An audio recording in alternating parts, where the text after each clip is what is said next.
La situation au Proche-Orient et ses répercussions en France, on en parle avec notre invitée. Bonsoir Esther Benbassa. Vous êtes sénatrice écologiste. Vous avez écrit ou coécrit plusieurs ouvrages aussi sur la situation au Proche-Orient, notamment Israël, Palestine, les enjeux d'un conflit ou encore ce petit ouvrage Être juif après Gaza. On a vu ce week-end des commerces tenus par des juifs qui ont été pillés et incendiés. On a vu des drapeaux israéliens brûlés dans les rues de Paris, des slogans antisémites. Tout cela en France. Comment est-ce que vous réagissez à ces actes antisémites aujourd'hui ?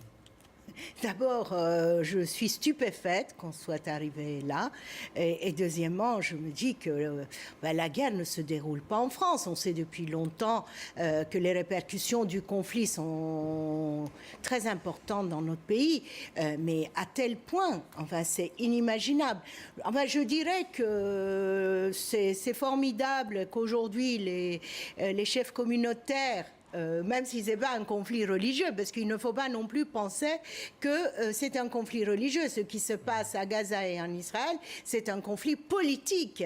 Et ça n'a rien à voir avec la religion. Ici, on en a fait un conflit religieux. C'est pour ça que je me dis, les leaders communautaires qui interviennent, ça peut apaiser la situation, mais ce n'est pas suffisant. Je crois qu'il y a un antisémitisme rampant qui maintenant se prononce d'une manière plus ouverte avec Dieudonné et le reste.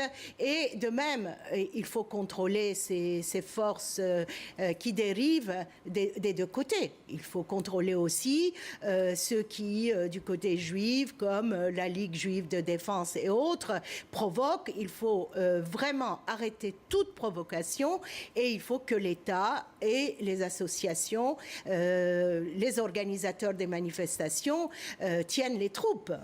Alors les deux manifestations qui ont dégénéré ce week-end à Paris et à Sarcelles étaient toutes les deux interdites. Vous allez nous donner votre point de vue sur le sujet dans un instant. D'abord, on va écouter, si vous le voulez bien ensemble, le ministre de l'Intérieur qui a justifié ce matin sa décision d'interdire ces manifestations. Bernard Cazeneuve. Chaque parole publique soit pesée, évaluée quant à ses conséquences.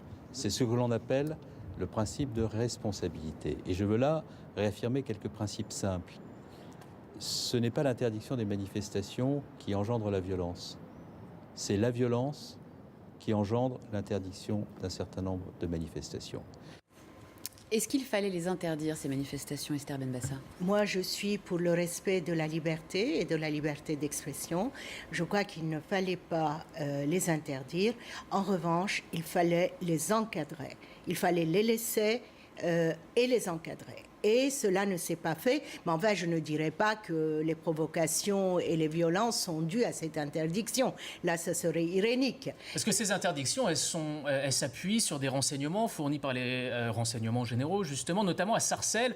Il y a eu un tract qui avait été diffusé avant ce rassemblement, appelant chaque manifestant à venir équipé de mortiers, d'extincteurs, de matraques. Venez nombreux, descente au quartier juif de Sarcelles. Il faut laisser faire une manifestation quand il y a des tracts comme ça qui circulent en amont. Il ne faut pas laisser faire. Mais on aurait pu quand même essayer d'endiguer ces violences. On savait qu'il y aurait des violences, même si on interdisait la manifestation. Il faut lire les textes qu'on nous envoie, n'est-ce pas ? Les papiers qui arrivent avant les manifestations, les messages. Là, par exemple, mercredi, il y aura une manifestation. Elle est bien encadrée par des associations qui ont pignon sur rue, etc. Moi, je ne suis pas contre que les Juifs, dans leur majorité, soutiennent Israël et que les Arabo-musulmans, en raison de leur appartenance communautaire, soutiennent la cause palestinienne, il n'y a aucun problème. Moi, je suis juive et je soutiens aussi la cause palestinienne et je soutiens l'existence d'Israël. Mais il ne faut pas non plus que cela se manifeste dans les manifestations, dans le discours, dans les slogans. C'est inadmissible d'entendre dans les rues. Moi, je suis historienne. Écoutez, entendre mort aux juifs, c'est inadmissible. Je reçois des tweets et des SMS qui ne sont pas admissibles non plus. Moi, je me bats depuis des années pour soutenir un État palestinien. Je me bats pour que les arabo-musulmans ne soient pas discriminés en France. Entendre tout ça me choque parce que la guerre est là-bas, la guerre est terrible.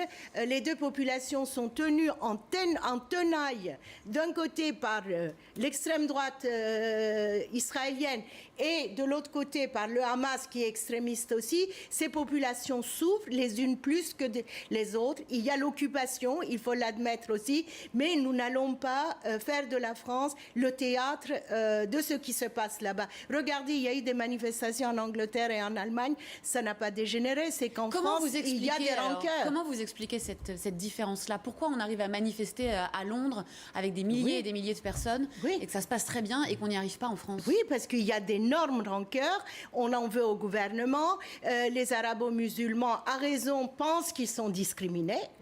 N'est-ce pas? Cela n'est pas une raison pour aller casser les magasins juifs ou émettre des paroles ou des slogans qui sont inaudibles par des gens qui sont des démocrates.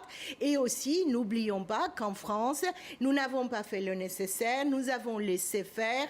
Les banlieues sont dans leur repli, l'islam est dans le repli et nous parlons que de djihadistes tout le temps. Eh bien, écoutez, maintenant, il y a ceux qui font la révolution sur le dos des Palestiniens dans la rue. Voilà où on en est. Et je le regrette. Joël Mergui, le président du consistoire qui était reçu tout à l'heure à l'Élysée, a parlé en sortant de son entretien avec le chef de l'État d'un antisémitisme jamais vu en France, d'un nouvel antisémitisme. Vous êtes d'accord avec ça ? Vous savez, l'antisémitisme n'est pas nouveau en France, je m'excuse, mais tel qu'il se manifeste aujourd'hui, sans complexe, je crois que c'est une suite d'un antisémitisme que nous n'avons pas vu venir, je le dis ouvertement, et ce n'est pas seulement les arabo-musulmans. Je crois que c'est dans toutes les couches de la société, et Israël maintenant, la guerre, les bombardements terribles ont écorné davantage l'image d'Israël, ce qui, disons, contribue à cet antisémitisme, et vraiment, nous avons un vivre ensemble très fragile en France, en toutes les populations, et c'est dommage que cette fragilité continue et qu'on ne puisse plus vivre ensemble, et ça serait si dommage.